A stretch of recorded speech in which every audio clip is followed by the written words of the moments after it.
Hello, my name is Kim Tan, one of the founding trustees of the David Pawson Teaching Trust. I'm delighted to be asked to pay a tribute to David Pawson, who sadly passed away on Thursday, 21st of May. Exactly on Ascension Day, how appropriate that David should go to be with his Lord on Ascension Day, a subject that he loved preaching on. David was considered by many as one of the finest Bible expositors we've ever had. I came to study at the University of Surrey because I was told there was a very good Bible teacher at Millmead Church in Guildford. And so for 5 wonderful years, I, along with 1,500 other members, sat under his expository teaching. David was at Millmead for about 14 years, and it was here at Millmead that the foundation of his future ministry was laid. Twice on a Sunday, he would teach, usually a series through one of the books of the Bible. This was recorded on cassette tapes and distributed to the elderly and those who were ill at home.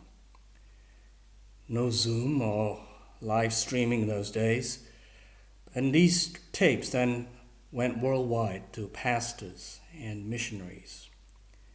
I was told that even Billy Graham was a subscriber at one stage, and some even ended up in the jungles of Borneo.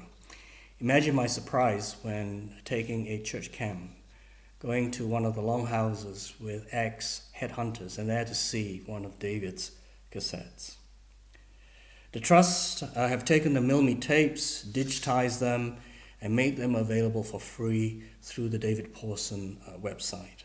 And today there are over 1,700 teaching audios and 300 teaching videos, which have been viewed some 21 million times since 2011. And this does not include the daily satellite broadcast into China in Mandarin. In addition to that, the audio tapes from Millmead have been transcribed into book commentaries, and there are now about over 80 titles, with many translated into different languages. These videos and audios and books constitute David's remarkable and enduring legacy to the church. From my perspective, no one has had more impact on the growth of the church in Southeast Asia in the past 30 years than David. Many of the leaders of the churches today have been impacted by David through his video and audio ministry. And just in the past day or so, I've had emails and WhatsApp from these leaders saying how impacted they have been. But for me, David's greatest legacy will be his series on unlocking the Bible. A series introducing the background and the main themes of each book of the Bible. This was recorded over 90 hours and is available in video, audio, and book format. So go buy a copy or watch the videos. It will inspire you to read and study the Bible for yourselves. 2 final reflections. One aspect of David that deeply impacted me was his integrity and humility. He didn't seek fame or fortune. And I have many stories from my travels with him to tell. But just this one story here for today. I had a hard time persuading David to set up a trust to promote his teaching. The reason was that he did not want to build an organization. No secretary, didn't want a PA or a manager, no laptops or emails or smartphones or iPads. Although one of the trustees did try and persuade him to consider an iPad because he could watch Downton Abbey on it. He always wrote with pen and paper, long-handed. He finally agreed after 2 years of persuasion to set up the trust on condition that I promised that we would not send out letters asking for donations, that he would not benefit financially from it, and that his teachings will be free for everyone.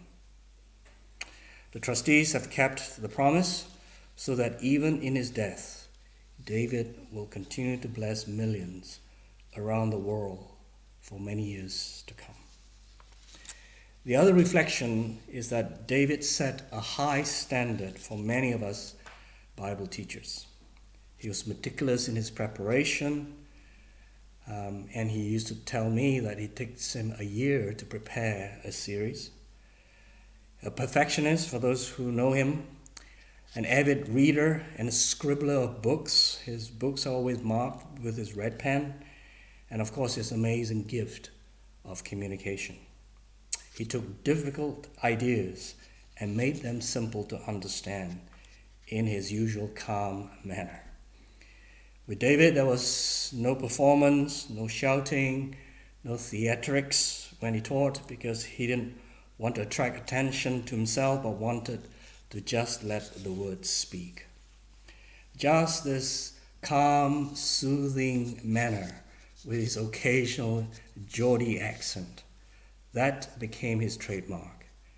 And in his teaching, he touched both the head as well as the heart.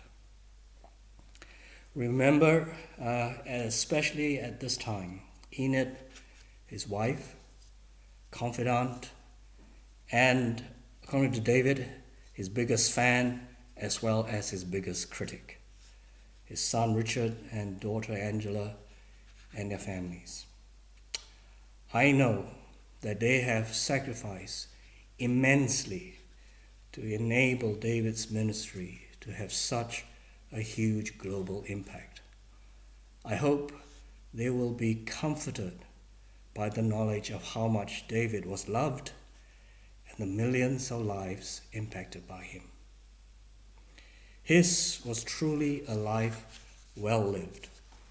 I have no doubt whatsoever that he was welcomed home with the words from his Lord, "Well done, good and faithful servant." Thank you.